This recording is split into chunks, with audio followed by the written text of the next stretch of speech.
बड़ी वात्सलमयी श्रद्धामयी जो हमारी माताएं हमारे भगवान के श्री चरणों में विराजमान हैं, भगवान इसका इस समय का, इन माताओं का, इन भाई बंधुओं का, इन चैतन्य आत्माओं का हर प्रकार से भला करे।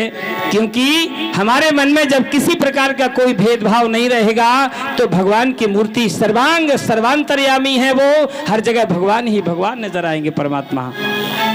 इसलिए प्यारे बंधुओं, इस जिंदगी को यदि सार्थक बनाना है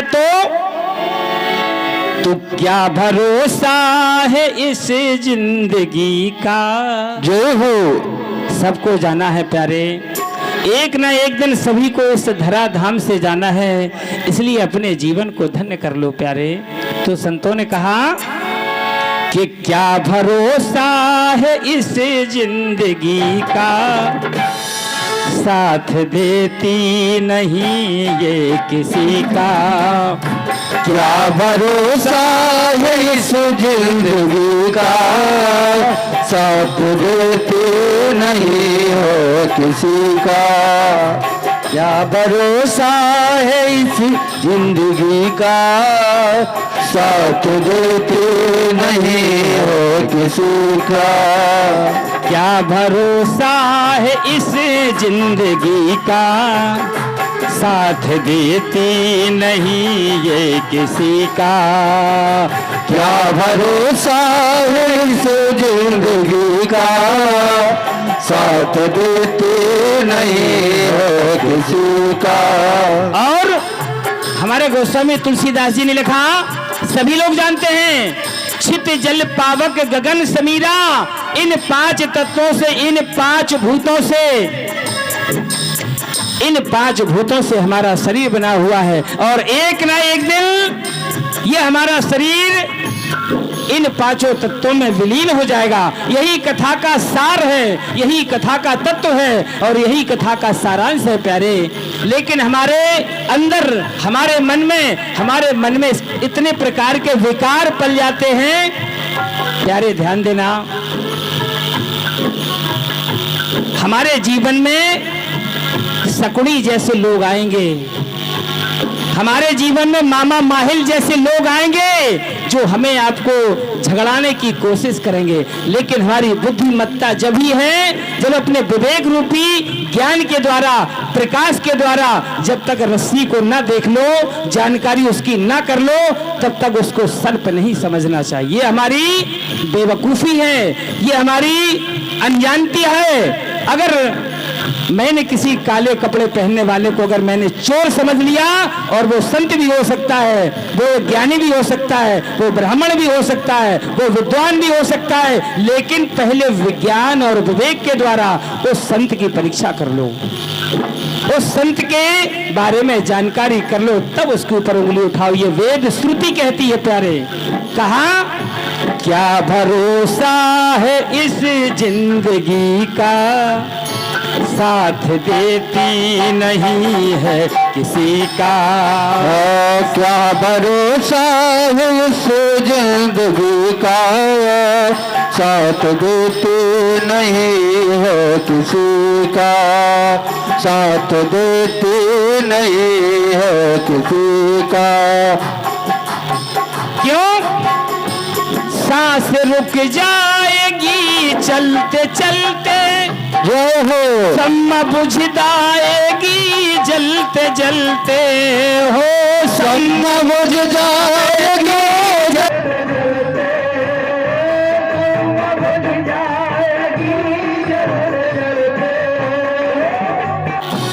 दम निकल जाएगा रोशनी का। एक दिन ये जो जीवन में, जो हमारे शरीर में एक जो ज्योति पुंज है, जो भगवान का ये प्रकाश है, जिस दिन ये समाप्त हो गया उस दिन दम निकल जाएगा रोशनी का, साथ देती नहीं है किसी का। क्या भरोसा इस जिंदगी का, साथ देती नहीं है किसी का। क्या भरोसा है इस जिंदगी का, साथ देते नहीं है किसी का। क्योंकि ये जो दुनिया है स्वार्थ लाग करें सब प्रीति, और सुर नर मुनि सब की यही रीति। तो संत जी ने बड़ी सुंदर सी पंक्तियां कही। दुनिया है ये हकीकत पुरानी, जो हो के रुकना है इसकी रवानी। हो जंग इसकी रवानी, हो जंग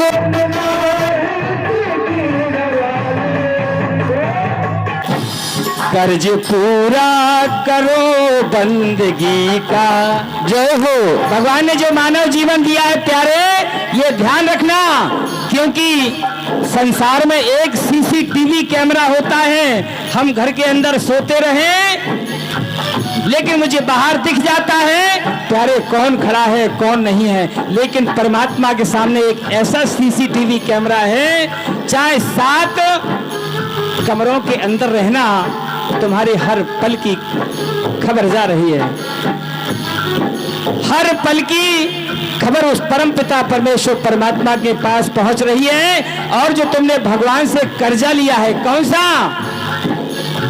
अगर हम अपने पुत्र को 100 रुपए देते हैं, अगर हम अपने बच्चों को 100 रुपए देते हैं, कहते बेटा जाओ सामान लेकर आओ, तो जब मैं उससे 100 रुपए का हिसाब किताब लेता हूं और जब तुम उसकी अदालत में जाओगे तो क्या होगा प्यारे? वो भी तुमसे हिसाब किताब लेगा कि मैंने तुझे जीवन दिया था, तुझे कुछ समझ के दिया था, मैं चाहता तो तुझे सूकर बना देता, मैं चाहता तुझे कुकर बना देता, लेकिन मैंने तुझे मनुष्य ही क्यों बनाया? क्योंकि मैंने तुझे मनुष्य के लायक बनाया, लेकिन तू मनुष्य के लायक होकर तू नालायक बन गया।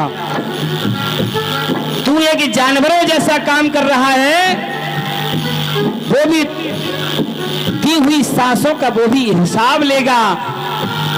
तो संत जी ने कहा कर्ज पूरा करो बंदगी का, कर्ज पूरा करो बंदगी का, साथ देती नहीं है किसी का। क्या भरोसा है इस जिंदगी का, साथ देते नहीं हो किसी का। क्या भरोसा है इस जिंदगी का, साथ देते नहीं है किसी का।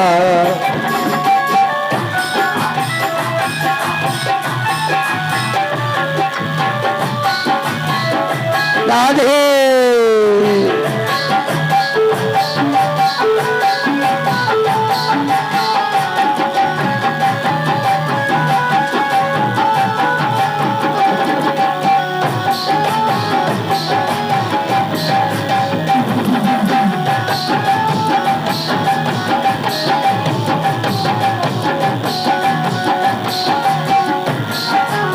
एक संत जी ने बड़ी सुंदर सी व्याख्या की। प्यारे भक्तों,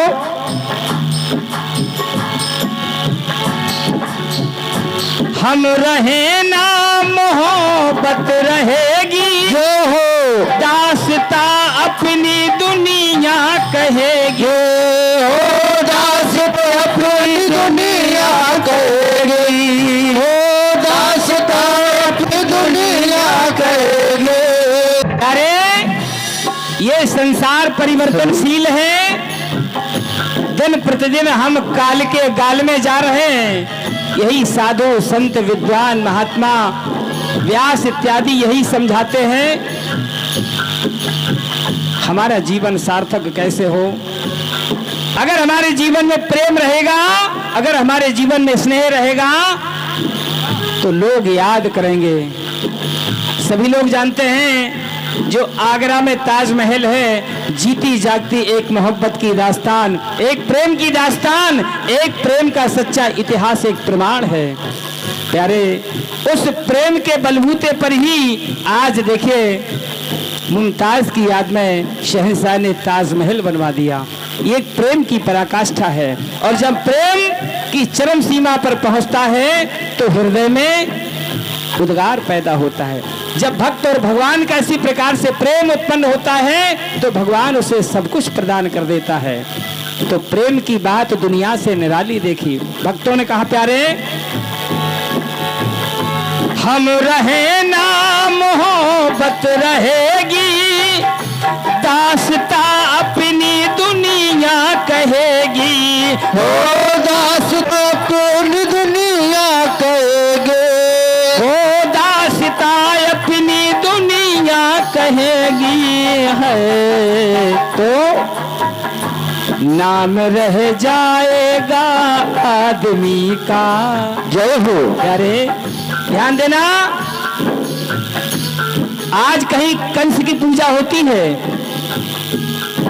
दुष्टों के बीच में भले ही होती हो, लेकिन अच्छे लोग कंस की पूजा नहीं करते, क्योंकि वो दुष्ट था। कहीं रावण की पूजा भले ही लंका में होती हो या श्रीलंका में होती हो, लेकिन अपने से भारतवर्ष भूमि में जहां भगवान ने जन्म लिया वहां उसकी पूजा नहीं होती। क्यों? जो अत्याचार करने वाला हो, पापाचार करने वाला हो, उसकी पूजा नहीं होती है। लेकिन जो प्रेम की साक्षात मूर्ति है मीराबाई, देखिए भगवान के प्रेम में, स्नेह में पागल हो गई। आज संसार में नाम उसका स्वर्णाक्षरों में अंकित है। प्यारे, केवट ने भगवान से प्रेम किया, आज केवट को लोग याद करते हैं। अनेक अनेक भक्त ऐसे हैं आज जो संसार में स्वर्णाक्षरों में अंकित हैं। तो नाम रह जाएगा आदमी का, साथ देती नहीं है किसी का। क्या भरोसा है इस जिंदगी का, साथ देती नहीं है किसी का, साथ देती नहीं है किसी।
किसी का साथ भरोसा है इस जिंदगी का, जय हो। साथ देती नहीं है किसी का, हो साथ देती नहीं है किसी का, हो साथ देती नहीं है किसी का, हो साथ देती नहीं है किसी। बोले साचे दरबार की जय हो। मौनी बाबा की जय हो। जिनके चरणों में आज मौनी बाबा की चरणों की ही परम कृपा है। आज उनके चरणों की कृपा से ये सुंदर कथा का रसपान सभी लोग भक्ति भाव से ले रहे हैं। प्यारे, हमारी माताएं बहनें अपने घर के काम से कुछ समय निकालकर भगवान के दरबार में आती हैं कि मुझे कुछ मिल जाए। संसार में भगवान ने और सब कुछ दिया है, पुत्र दिया, पति दिया, जमीन दी, जायदाद दी, घर दिया, राजमहल दिए, गाड़ी दी, घोड़ा दिया, सोना दिया, चांदी दिया, लेकिन प्यारे जो वास्तविकता में मिलना चाहिए वो सिर्फ भगवान की कथा में ही प्राप्त होता है।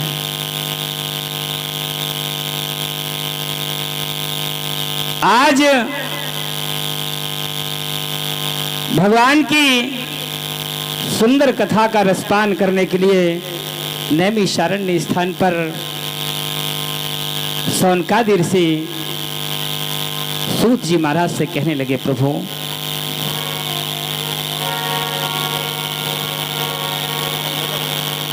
कल की कथा में सभी लोगों ने बड़े ही भक्ति भाव से ध्रुव भगवान की सुंदर कथा का आनंद लिया और ध्रुव भगवान ने भगवान को अपने प्रेम के बलबूते पर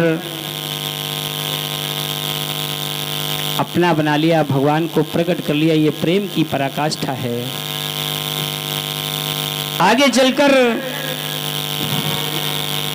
ध्रुव के ही वंश में राजा अंग हुए। राजा अंग बड़े ही धर्मात्मा थे और राजा अंग के राजा बैन हुए। बैन राजा जो थे बड़े ही नास्तिक स्वभाव के थे।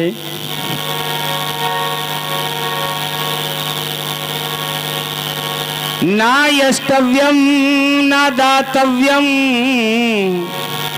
न होतव्यम द्विजहा क्वचित इति न्यवार्य धर्म भेरी घोषेण सर्वसः।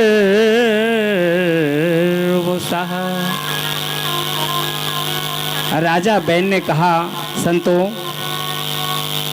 ये तुम जो संत का रूप धारण किए हुए फिर रहे हो, ये मेरा है, ये भगवान मेरा है, इसकी पूजा करो, ये करो, वो करो। राजा बैन को ये कुछ रास नहीं आया। प्यारे बंधुओं, जब जिसके जीवन में नास्तिकता उत्पन्न होती है तो उसकी बुद्धि भ्रष्ट हो जाती है, उसकी बुद्धि में दिमाग लग जाती है। बस अपने को ही राजा मान बैठता है कि मैं राजा हूं, मैं सब कुछ हूं, मैं चाहूं तो किसी को खरीद लूंगा, मुझे इतने पास, मेरे पास ये पैसा है, मेरे पास वो है। उसे अहंकार हो जाता है। और प्यारे, जहां अहंकार होता है वहां कपट होता है, और जहां कपट होता है वहां राग द्वेष इत्यादि कई विकार वहां पर जन्म ले लेते हैं। उस नास्तिक राजा को साधु संतों ने बहुत समझाने का प्रयास किया। प्यारे, बहुत समझाया। और हमारे जीवन में साधु संत आते हैं। ध्यान देना, अगर आपके दरवाजे पर कोई भिक्षु आए, कोई भी संत आए, कोई भी भिखारी आए, कभी उसको खाली हाथ मत लौटाना।